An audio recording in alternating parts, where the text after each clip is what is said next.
Hi there, my name is Brittany. Welcome back to my channel, and today we're going to be reading 3 very anticipated horror releases.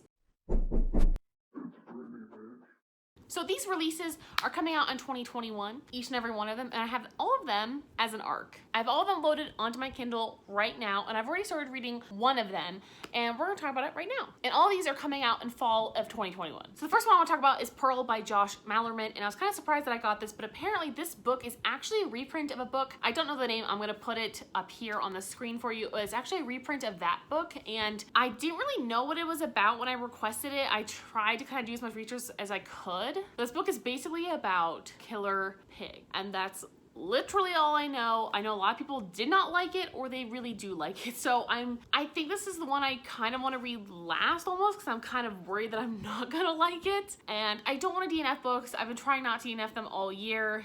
But in the same sense, like, should I not just DNF it and move on with my life and read something else I actually want to read? The next one is My Heart is a Chainsaw by Stephen Graham Jones. And I know he's a very famous horror author at the moment. And I also did not know what this was about before I requested it. Which is really unlike me, because I actually researched the shit out of my ARCs. But for some reason, when it comes to, like, horror, I don't research them that well. And I think it's also because I kind of want to be surprised. Like, I want it to kind of look good, and I just go for it. So all I really know is, like, we're following Jade, who's like a half Indian woman who had like a very abusive childhood, and I don't know if she's the one who's like a serial killer demanding justice or something. I really don't know what this is totally about, so I'll fill you in whenever I start reading it, but I know a lot of people say it's kind of a tedious read, but in a good way. And I think that some of his other books are that way as well. Like, it just takes almost like a while to get invested, and then you're like invested. And it's not a boring read per se, but tedious I think is the right word for his writing, but he really has a good way of building suspense. I'm definitely excited for this, but it's also the longest book on the list. So again, like, I really don't know which one I'm gonna read last, but this one's on the docket for reading last as well. Between Pearl and My Heart is a Chainsaw, like, could be reading last, because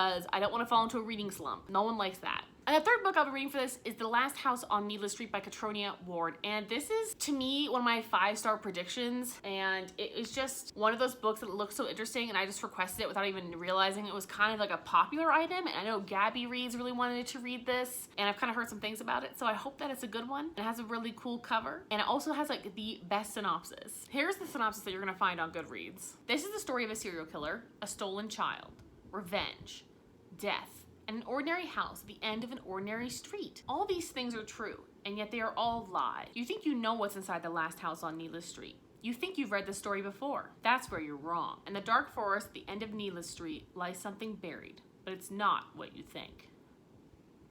I'm actually already 60% of the way into this novel, but I actually started it like 3 days ago, and I think the reason why it's taking me so long is, number one, the book is just not super engaging at the moment. I think it's also because I've had like the work week from fucking hell. I basically got double my workload added on top of my normal workload this week, and I'm gonna be off for like 2 days next week, so I have to like basically prepare everything for the person who's gonna be covering for me, and it's just kind of like hell. Like, honestly, I've been in meetings like for the past like 3 days straight, and so much fucking documents and paperwork, and I'm exhausted. Like, I am so mentally drained from my job that I actually have not been reading. I haven't been taking my lunches because I've been too busy too, and that I haven't been reading on my lunch because obviously I'm not taking it. So it's just been the week from hell. And this book is not really making me feel much of anything. I think it's an interesting premise, but right now I'm just still pretty confused. So we currently have 3 perspectives. We have Dee, whose sister was abducted from like this lake when she was a child, and she suspects it was Ted. And we have Ted's perspective, and Ted is like a really weird dude. I just can't figure out what's wrong with him.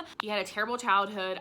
He obviously seems to like kill things like in a blackout rage or something. And he has a daughter named Lauren, who I also don't know if she's even real. Like, I'm just very confused. And then there's a cat, and the cat's name is Olivia, and the cat is a very gay and religious cat, which makes literally no sense. It is a weird juxtaposition. Seen from a cat's perspective, it is just so weird, and I really don't understand like what she brings to the novel in some of her chapters. And other chapters, we get a lot of like how Ted really is, because we're getting a totally different perspective, but none of them are like unbiased, so you really don't know like what to trust at the moment. So I'm just kind of confused, and I don't understand the motives behind what's going on completely. I understand that Dee moved in basically next to Ted because he thinks the one who like murdered her sister or is like keeping her hostage still like how many years later. I am just so confused on what's going on here. I don't know. I'll give you more of an update. I know this has really high ratings, and I think maybe it's because it has like a bombshell of an ending, but I really thought I was gonna read this in like a day and a half, and it's already been almost 4 days. So anyway, I will be reading those 3 books for this, and they're all ARCs. So as soon as I finish the book, I will be reviewing them on my NetGalley, because there's a lot of NetGalleys I've been rejected for, but I really wanted, because obviously my score looks pretty low, because every single time you're given a book, your score goes down, which I also think is kind of shitty. I think it should happen after like a certain amount of time or something. Like, they should give you a certain amount of time to read a book before it like affects your score, by the way. That is my suggestion, because I read books pretty quickly, but I think at least if you give someone like a good 2 weeks to a month to review your book, especially if it's not out until, like, I have one that's not even out until December, and I'm like,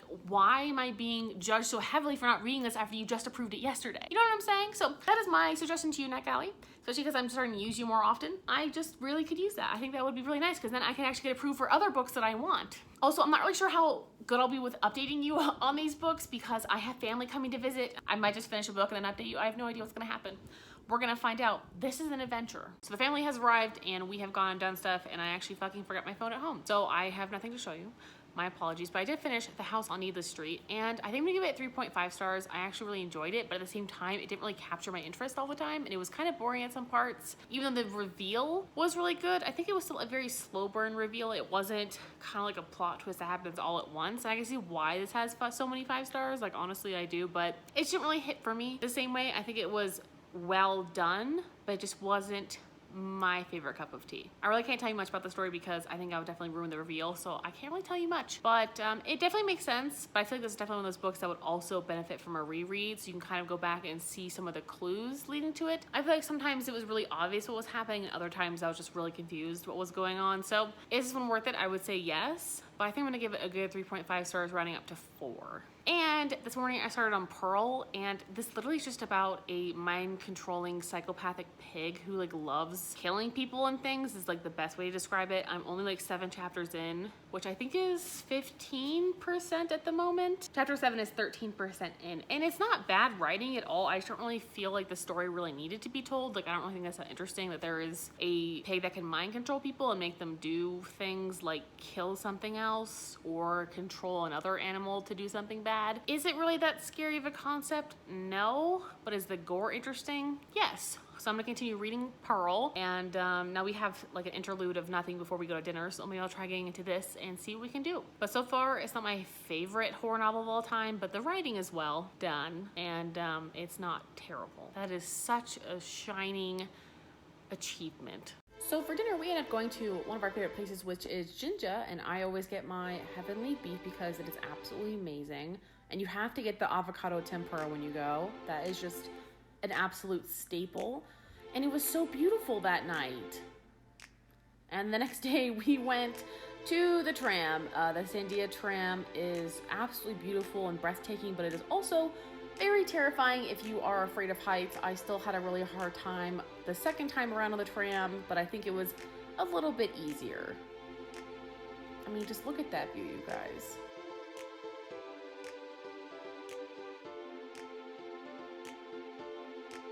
Hi, Dad. You're so cute.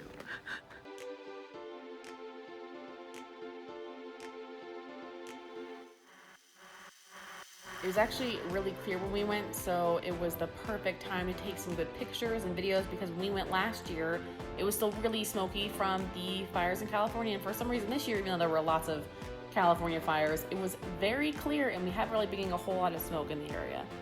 Protect yourself from wildfires. Say hi, Dad. I'm wild. Here we're at the Petroglyph National Monument looking at some petroglyphs, and it was very windy, and you can see right there, there was a storm approaching, and it was coming quick. We were getting some rain. And by the way, if you do decide to go hiking at the Petroglyph National Monument, that is sand. It is not dirt. It is not even compacted dirt. It is literal sand. So it feels like you're walking on a beach, and you might find that very inviting, but if you're trying to go out for an exercise hike, my shoes are pretty much destroyed and full of sand, and it was a rough time. And then we went to the Breaking Bad store, which is an absolute must if you're here in Albuquerque. It's the one thing I do recommend. It is just so much fun if you're a Breaking Bad fan. You can actually try on some of the aprons and stuff there as well, which is so cool. And you can actually take pictures. Just go ahead and put them back and let someone else use them. They even had the Better Call Saul stuff there as well. So it's pretty neat, and it's definitely one of those things I'd recommend if you're in Old Town Albuquerque.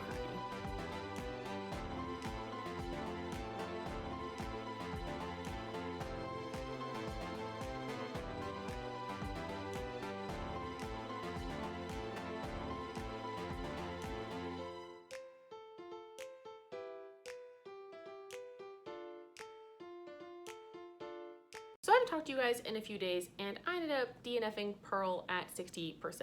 And do I regret it? No. I just feel like it wasn't for me.